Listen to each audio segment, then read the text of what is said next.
Okay, they're telling the story, but I think I'm missing out.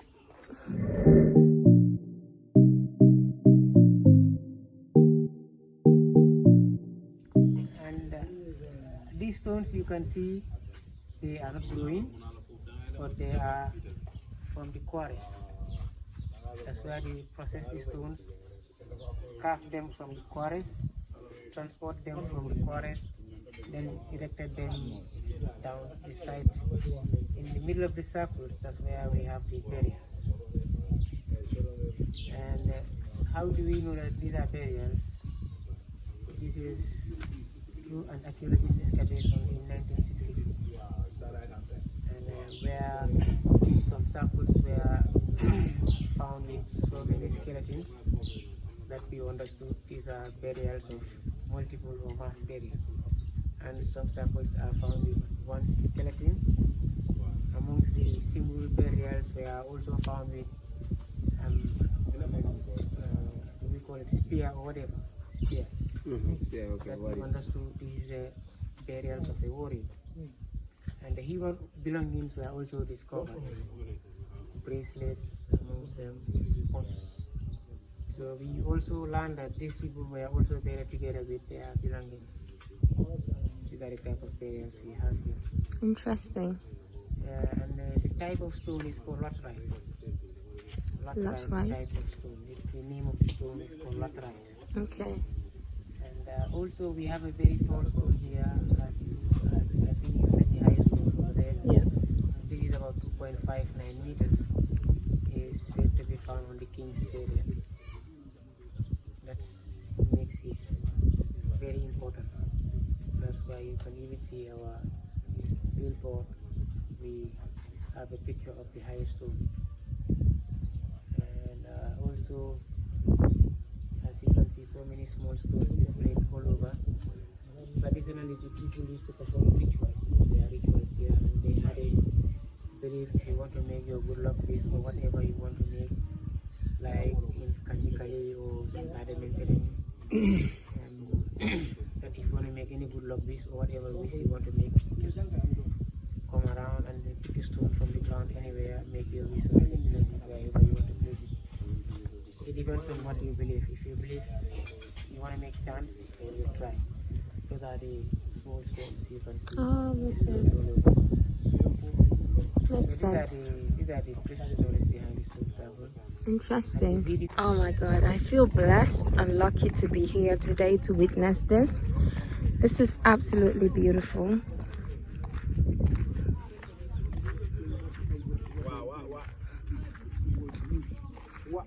Dad? The royal people. Yeah, but What stone man can do and what they are telling you is different. So, Well, this one is, as he said, for me, that's what I believe. the individual guys, you're not going to find them. Yeah, that's what I believe because these even them cannot tell you. Although our poor people are very Creative and then, but they have strength a lot. They can they tell you in how far. One can pull this thing, But ask them who made these stones like this.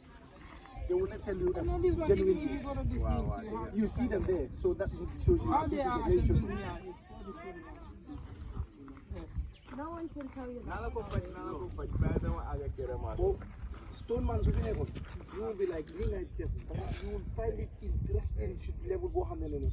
You'll be like, oh my God, this is interesting. You'll be happy. Anytime when you're feeling a moment. yeah, man, mom la for the mom language is so lucky with yeah. They don't want to repeat what he was doing. So you don't want to let up what he go on. So no more than you allow if he is owned by the World Heritage Home. Time will come. Do they? No. Yeah, yeah. They were on somebody. This was only your yard you was about. No. Your manager. No, this is director of physical planning in the town. Oh. You don't want to say anything.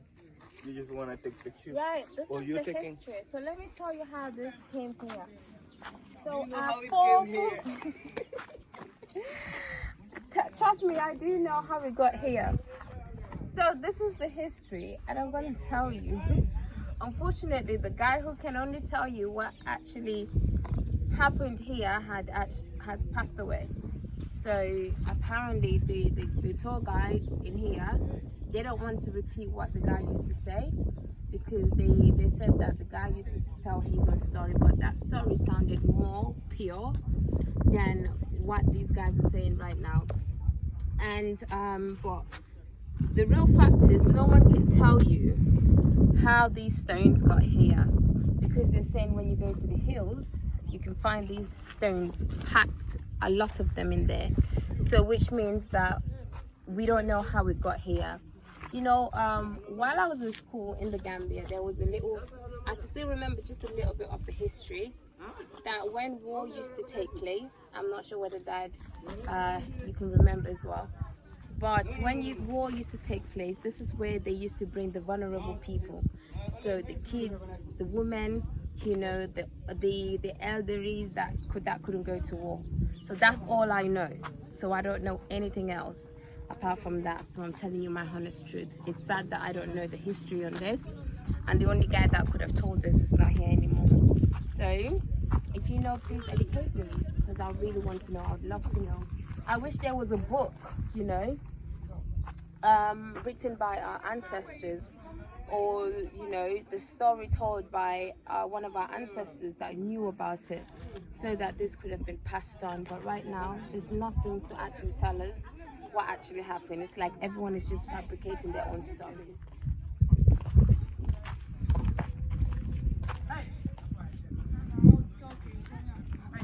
The history book does mention the stone circle, don't get me wrong, because that's how I knew about what I just told you, what I learned in school, but we don't know whether that's the truth. Bond Royal, do you know anything about the history? Well, I mean, I'm not a historian, but the little thing about this area is, what I know about this area is, what the stone man always tell us is that, you know, they don't know who made these things here. There is no one who can tell you who made these things here. So, but you know, still you have another information from other people that will tell you this was used for burial purpose. I mean, during the ancient days for the royal families. So it's a confusing thing. In school, I just mentioned in school, they taught me in primary school that the stone circle was used for when there was war. So when they would bring the vulnerable, so women, children and elderly, because those people can't go to fight. So if you're in the stone circle, that means that no one can touch you, you're untouchable. That's all I can remember, and I swear to God, that's what I learned. So that's all I can remember growing up, what I've been taught in the Gambia. So I don't know, that's what I'm saying. There's a history book that stated that, but I don't know whether that's true, because everyone has their own story. Stories, yeah. And honestly, if the stone man was here, he would be able to tell us at least something that would be reasonable to hear. Yeah, we should go home. I'm starving. But yeah, it's nice to come and see this place, you know, and you know, I've been here loads of time, you know, but it's nice. This is my first time. Yeah, this is not my first time here. It's nice to be back, especially with history, you know, to know more. Absolutely. All right, thank you. Now we can take pictures.